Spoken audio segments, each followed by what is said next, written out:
Hello, everybody, and welcome to the Burgundy Zone and our post-game reaction pod. I am joined by very special guest and friend of the podcast, Andy Burrows of the DC Tweet Team podcast. Andy, how are you feeling on this Monday morning?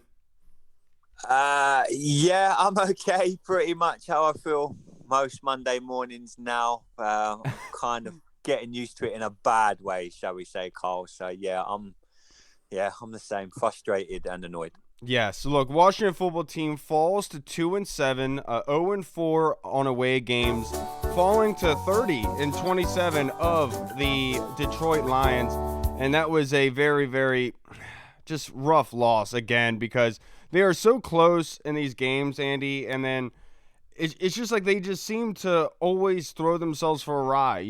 They just don't want to. They just seem to not want to win. But when I talk about this game now, I want to go over it in a very specific way. I want to go through and talk about on a drive-by-drive basis because I was telling you before we started recording, Andy, it's very hard to digest this game at the end of it because there's so much that went involved with this game that I feel like we have to be able to really digest and understand what happened. We have to go through on a drive-by-drive basis, okay? So let's start with the first drive.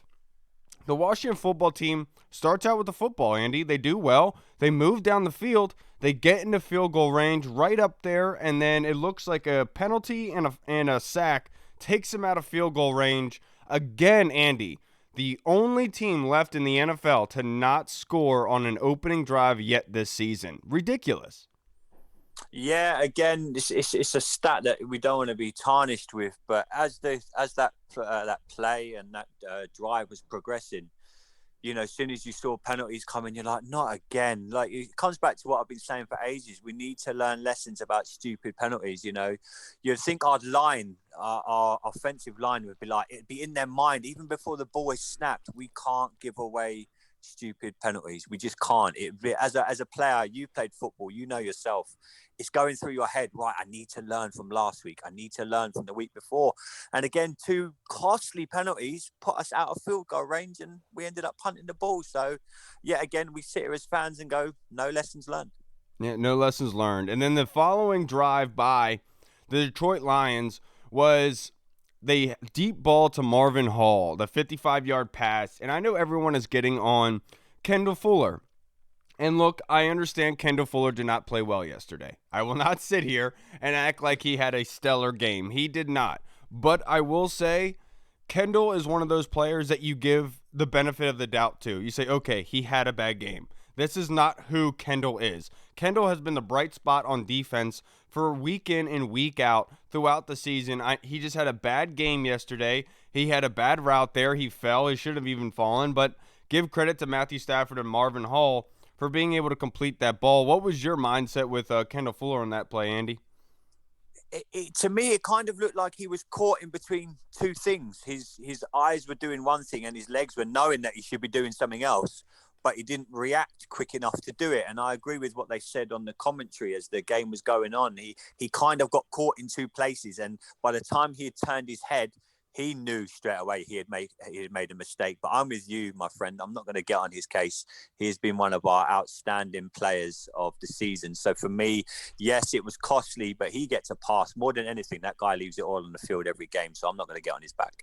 Yeah, and then the following drive after that, the Washington football team is down 7-0, and they come out, and they actually have a great drive. Dustin Hopkins ends up with a field goal, but they did enough offensively to get down the field, so they get to 3 points. That's fantastic.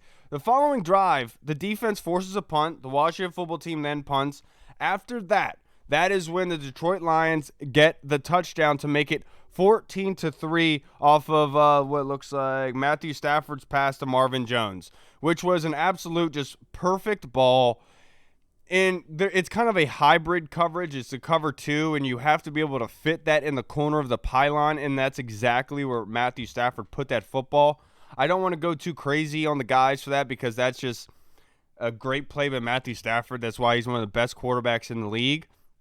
But at the same time, they're obviously seeing it on film. They had a play chimed up for it, And this is a kind of reoccurring theme, is it not, Andy? Week in and week out, where the defense plays well, but in the first half, they give up a bunch of points. And this is another example of that, where the offense knows what the defense is coming out in, and they have a perfect play chimed and ready up for them.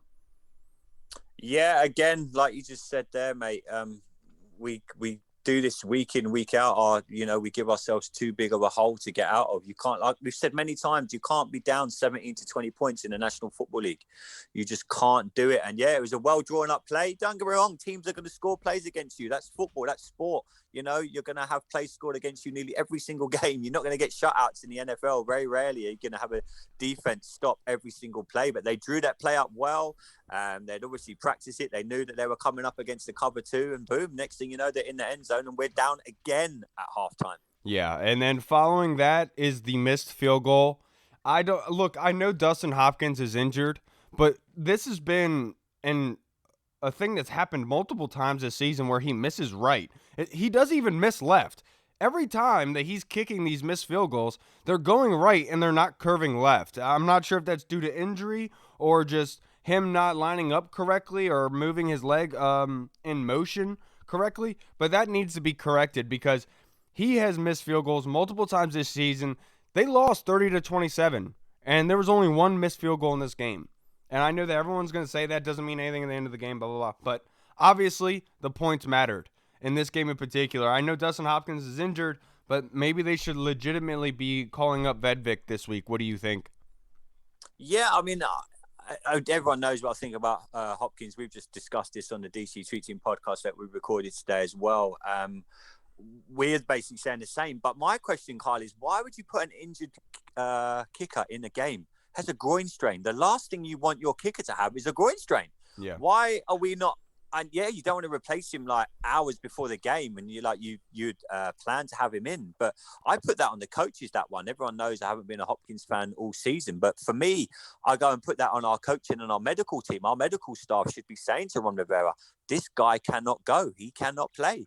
Why are we putting in an injured kicker? Would be my question. Yeah, and I wonder if maybe Vedvik in practice last week was missing kicks or something with COVID, maybe with testing. Yeah. But I'm right there with you. There should have been no reason why Dustin Hopkins was out there if his groin strain is enough for him to miss field goals. I get exactly what you're saying, Andy. So the Washington football team misses that field goal. They force a punt for the Detroit Lions. Next drive, with 5 minutes left in the first half, the Washington football team takes control. They drive down the field, and Terry McLaurin fumbles the football. Just like Kendall Fuller, I can't pile on Terry. I thought Terry's knee was down, but the footage just didn't show enough to be able to overturn that call. And it was huge because at that time it was 14-3. The Washington football team was in their territory. They were about to score. Terry fumbles, and then with a minute left, Detroit goes down the field, and they get a field goal to lead 17-3. So you have to imagine that's a 6-point swing at least, because the Washington football team could have at least gotten a field goal there and made it 14-6 or possibly 14-10. Essentially, it turns into 17-3 because of one fumble. We end the half there, and then the Lions come out and score on their opening drive in the second half, 24-3. What is going through your head at that moment, Andy? Same old, same old. It's Washington. It's what we do in the first half. I might just start watching in the third quarter for the rest of the season. I might just literally. Everyone saw my Twitter handle. I didn't live tweet yesterday. And you know me. I love doing that. I love interacting with fans. It's probably it's such a good time when all the Washington fans are on social media at the same time. But I just tweeted out, if no point live tweeting, just revert to last week's tweets, because it's the same old Carl. Mm-hmm. You see it every week. You sit down and analyze games. You do film breakdowns. You analyze it more than any of us. So it must be nauseating for someone like you to see every first half of football. We don't seem to come out and compete. It takes us the third quarter is when we start, and we're digging ourselves out of the trenches. We're already there, but you'd think that why don't we, if we started a game like we do in the third quarter, we'd be leading the division. Right, and that's essentially what our whole thought process has been. And we were the guys and us, we were texting in the group chat during the game, and I was saying to them, it's almost like they don't know, they can't start playing until they put themselves in a 3-touchdown hole. And that's when they start playing. And it's very, very weird because we have said, they can win these games if they stop putting themselves in this hole. But it's like in the first half, they're like, okay, how bad are we going to make it today for us to fight back? And that's why I didn't want to look at this in a snow globe. I wanted to look at this in a drive-by-drive basis because at the end of the game, I felt uplifted by the way the team played. But I felt they deserved more criticism for the way that they played in the first half, which is why I wanted to pinpoint your thought process on this, Andy. Because right with you, when they were down 24-3, I'm sitting here thinking, my goodness, what is going on? The offense went down the field in 2 different drives and left with 0 points with the fumble of Terry McLaurin and a missed field goal. Against the Lions and that high-profile offense, you cannot have those type of drives. You have to finish with points, and they didn't, and that was a huge concern for me. Now, that next drive, the Washington football team and Alex Smith go down the field, and they score quickly. And they score in 5 minutes and 28 seconds, and I think there was J.D. McKissick's touchdown. Following that, it's 24-10. Washington football team defense shows up. 3 and out, they force the Detroit Lions. Washington goes down the field, scores a touchdown with Antonio Gibson, 24-17. Andy, at that time, did you think that they were going to be able to tie the game?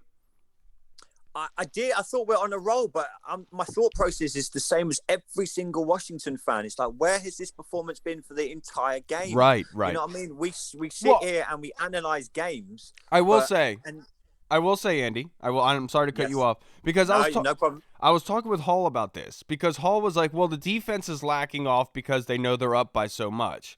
And I was like, okay, like I get that, but the offense was moving well the whole game. It was the fumble and the missed field goal that cost them the points. It wasn't like the offense was stagnant in the first half. They were moving the football well. Yeah, we did. We moved the ball well. And like you say, in the first half, penalties cost us. We have to learn to, get the ball in the end zone. We have to draw something up that gets us in that end zone. But penalties, again, did cost us. The offense are moving the ball well. But there's something about us, like there's a spark in the third quarter. I don't know what happens when they walk into that locker room at halftime, but I can imagine Ron Rivera not being too pleased. He doesn't look like a man you want to cross. And I can imagine they get a rocket up their ass at halftime and they come out and they're ready to play. But as a sportsman, you've played football. You should be ready to go from the first quarter. It's all right moving the ball, but you need to score. The tempo needs to be high. You need to play it like it's the last down of the game. Every single snap, you need that intensity. You look at other teams like in the National Football League that do that. They're high. Even the Giants now, they've started to do it. Their tempo, I've noticed with them. I watched the highlights of their game this morning because obviously I didn't see it because I was watching the Washington game. My God, their tempo was quick. Everything was quick. Everything seemed to flow with them really fast. Whereas Washington, it's like, dun, dun, dun, dun, dun, dun. You're like, what is, come on, guys, let's get going. So, yeah, I did think that we could go and win that game. But then you know where I'm going to go with this. You're the same. Every Washington fan in the back of your mind is thinking, how are we going to screw this up? And alas, we did. Yeah, but Andy, I thought that they were going to pull this one off. When they got it within 1 score, I said, okay, this is it. This is the game that they are going to win. Detroit is known for blowing leads late in games, for giving up big-time leads. This is the game that it happens. They drive down the field again, and they tie it up. Now, This is when the defense needed to step up. This is when the defense needed to force another punt. But look, they give up a field goal. It's 27-24. The Washington football team goes down and scores a field goal, 27-27. Now, everyone has been talking, Andy, about the Chase Young penalty. And as much as I want to sit here and criticize Chase Young and say you shouldn't make that mistake, I know he's not going to do that in the future. I'm sure that it did get to him a little bit. He can't make that kind of play that late in the game. Because especially with Matt Prater being able to have the leg that he did, he kicked that 53-yarder early in the game, and he kicked it up 20 yards up the net.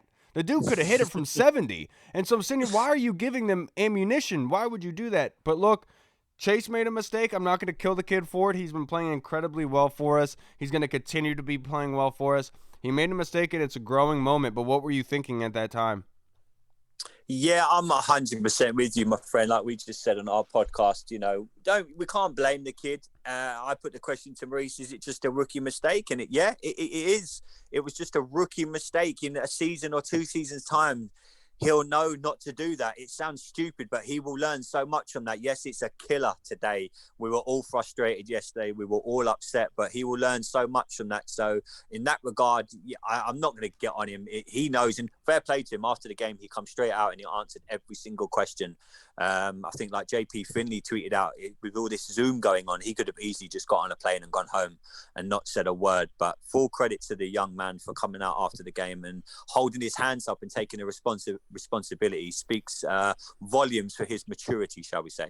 Yeah, and the one thing I wanted to talk about, Andy, because look, the team could have easily won this game. They could have easily won multiple games this season. But late in the game, I think Ron Rivera said it best in his post-game press conference, because it's something that I've said. You have to learn how to win. You have to learn how to lose before you learn how to win. And obviously this team knows how to lose in the first half. And in the second quarter, they are certainly showing that they know how to, in the second half, they're showing that they know how to win. But the problem becomes that they can't finish. Now is the next step. You've played winning football for a quarter. Great, we got that checked down. You've now played football for a good half. That's great. Now let's finish the football game. And that is where they need to progress next. And one thing here that I wanted to discuss that I just saw on ESPN, I thought it was an incredible stat. The Lions defense, all season long, their man defense's percentage, Andy, started at 80%. It floats around 60, 63%. Against the Washington football team, they played man 50% of the time. The Lions defense played zone 17% of the time started the season, high about 60 week 6, and then went down to 38% last week and jumped up to 50% against the Washington football team. In that first half in particular, what I think happened is that the Lions were adjusting to what they already do. And they were doing things that they don't normally do week in and week out, and it stifled the offense because they were expecting something differently.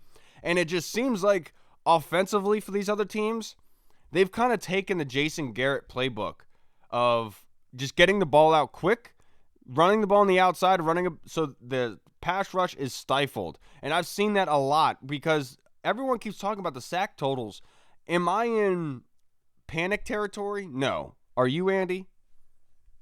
I'm not really. I'm kind of. You've only got to look at like people like Chase Young. He gets triple teamed every game. But yeah, opposition team, they're getting the ball out quick. We're not really having much chance to get to quarterbacks. They know we're scouted very well, if that makes sense. Other teams do their research on us very well, and you've only got to look at our first halves of football. You don't have to be John Madden to figure out how to play against us. So yeah, I'm with you. I'm not worried about the sack record. If it's still this in 6 or 7 games time as we get to the end of the season, then you start to think, oh boy, but right now other teams they're knowing how to play against us, but we kill ourselves too much. We make it very easy for other teams. Yeah, look, the blanket party for this week is going to be on the defense. I'm sorry. But they allowed DeAndre Swift to do whatever he wanted yesterday. DeAndre Swift is a phenomenal talent. I actually know his cousin. Went to school with him out here, Dennis. And DeAndre Swift is an incredible talent, but the way that this defense, Ron Rivera went after this defense last week after the game and said they need to be more aggressive. They're losing gap integrity. They're losing gap responsibility. And that continued yesterday. And that was evident in the second half when they needed another punt. They needed to get off the field, but they continued to allow them to run the ball at will. And that has to stop because this team, this offense needs the defense to get off the field. They need it. That's not a conspiracy. That's not something great. That is a fact. This team needs it. They're not good enough to be able to win football games when they're getting dominated on the ground. And the defense has to get better. So I feel like that was the recipient of the blanket party this week. What about you, Andy? Yeah, 100%. I mean, Jack Del Rio's got to take a lot of the responsibility as well. They had a second down and 20, and we're sending a blitz. I mean, I've said many times, I'm not the brightest when it comes to play calling or understanding certain positions, but I saw it on social media as well. Everyone was like, why are we calling a blitz on second down and 20? Just put everyone back, like a cover 3, just drop everyone back, get them to third down and then blitz them. See how far they make up in them 20 yards. They might have only gone 2 yards, then they're third and 18, but we're sending blitz, the play calling. And Maurice mentioned it today on our podcast. he was not happy with some of the play calling that Del Rio called up. And so the coaches have to take a lot of the responsibility as well. Yes, the players are out there, but they're only doing the plays that are called. Yeah, you're absolutely right. And I felt like the difference in this game was the 6 points in the fourth quarter. Washington football team outscored them 24-13 in the second half. But those 6 points was the difference in the game, in my opinion. And It sucks. And look, I know I've been very optimistic about this team. I still am.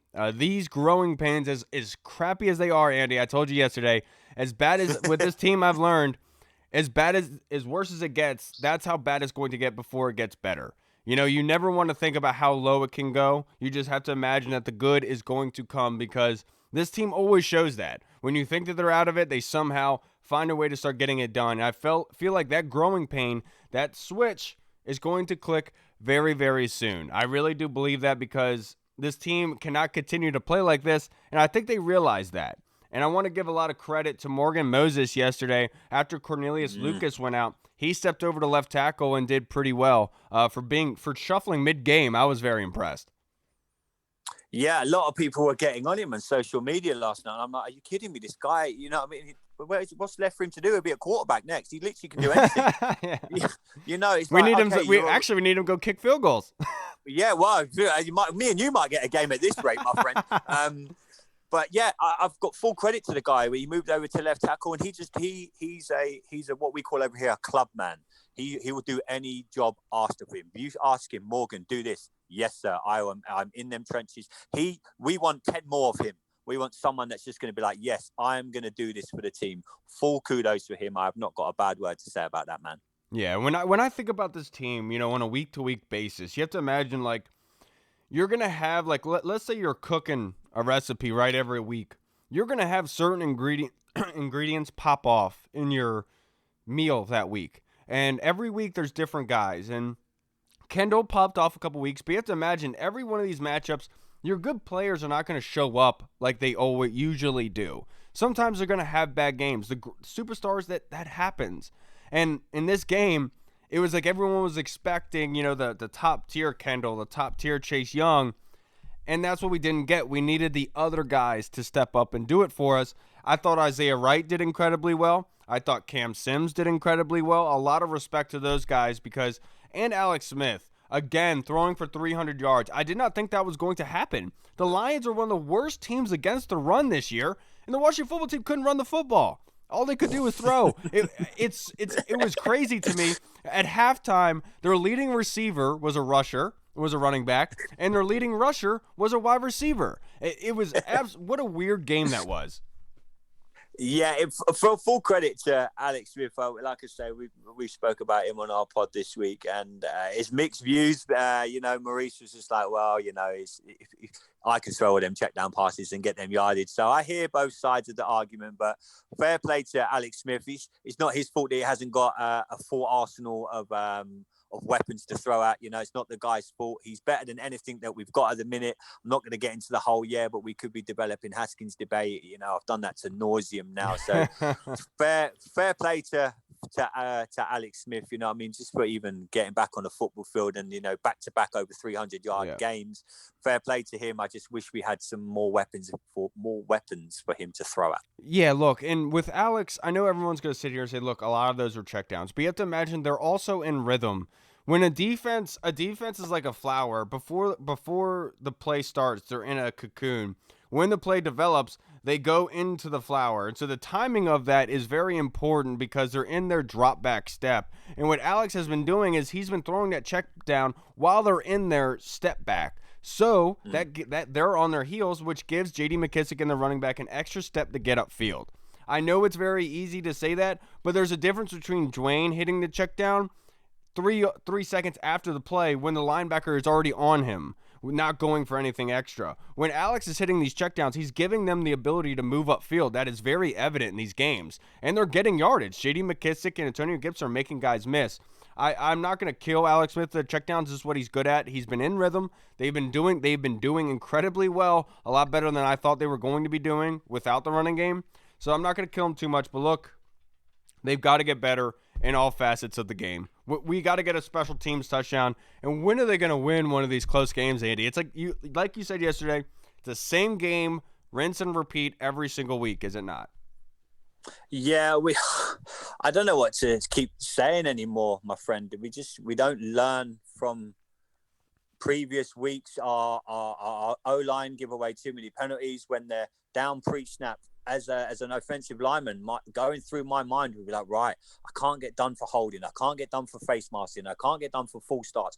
It would be going through my mind knowing that Ron Rivera is looking daggers through the back of me, thinking, if you get done for these penalties again, I'm going to kill you.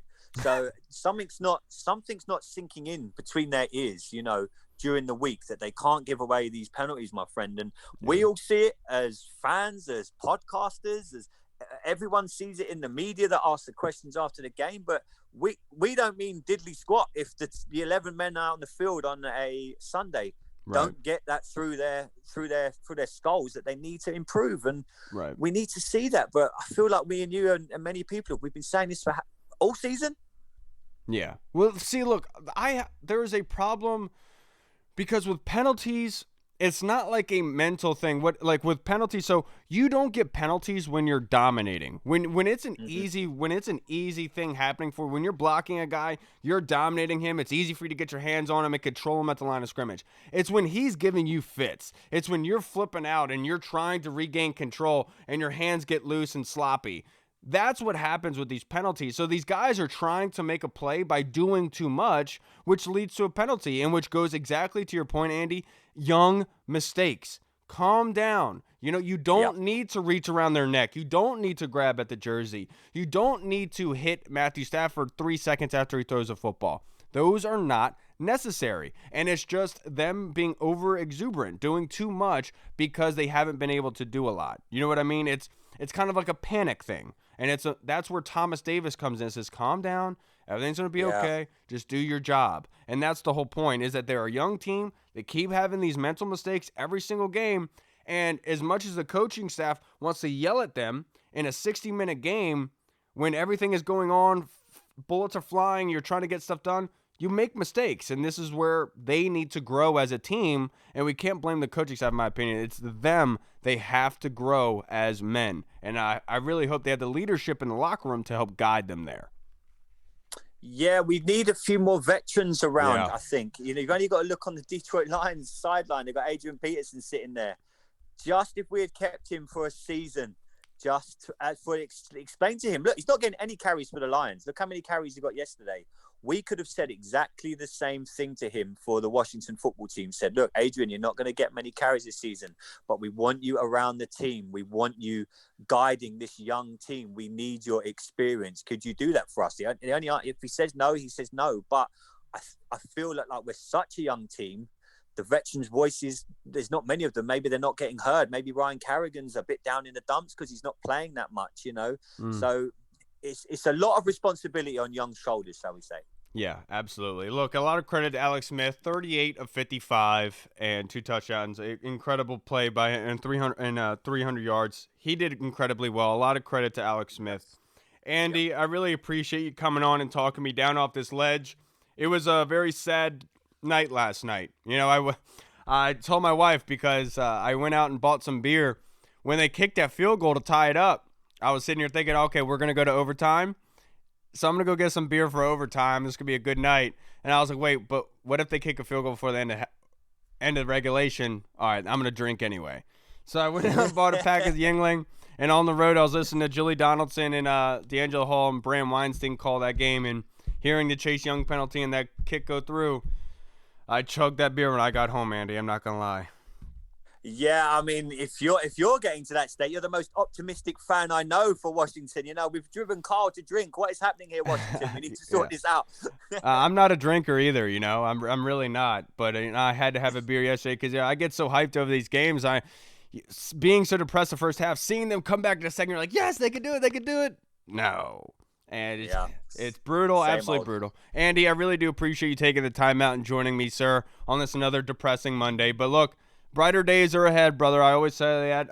The night is always darkest before dawn, is it not? You need to do a book of analogies. Like, we've had flowers, we've had cooking, you're unbelievable. Like, if you ever give up podcasting, my friend, inspirational speaker is the role for you, buddy. Hope not. No. But no, if you talk to all my buddies, they'll tell you about the speeches I give. Best man speeches, I go off the top of the head. I don't write anything down. It just comes easy. Yeah. So I'm right there with you. I can't wait to be over in the States next year in a bar with you. We're gonna set you free and let you go. Oh, dude, I will let it rip. Don't worry about that. Andy, it's great as always to join you, brother. I'll check you out. Make sure you go check out Andy at the DC Tweet Team podcast on iTunes, on Facebook, and Twitter. You could check them out. And the latest, they got the post-game reaction pod as well. Yeah, post-game reaction pod dropped today, so I think we're all here, Washington fans, talking about it. We had a fellow Brit, Scott, and myself and Maurice, and we've got being a fan on Wednesday with Lake Lewis. But I really appreciate you having me on, Carl. Always here for you, brother. Always. I appreciate it, Andy. All right, everybody, we'll see you tomorrow night with the guys, and we're also joined by Emmanuel Chakuba of the Back Row Redskins podcast. That's gonna be a great one, to say the least. All right, everybody, Washington football. Woo!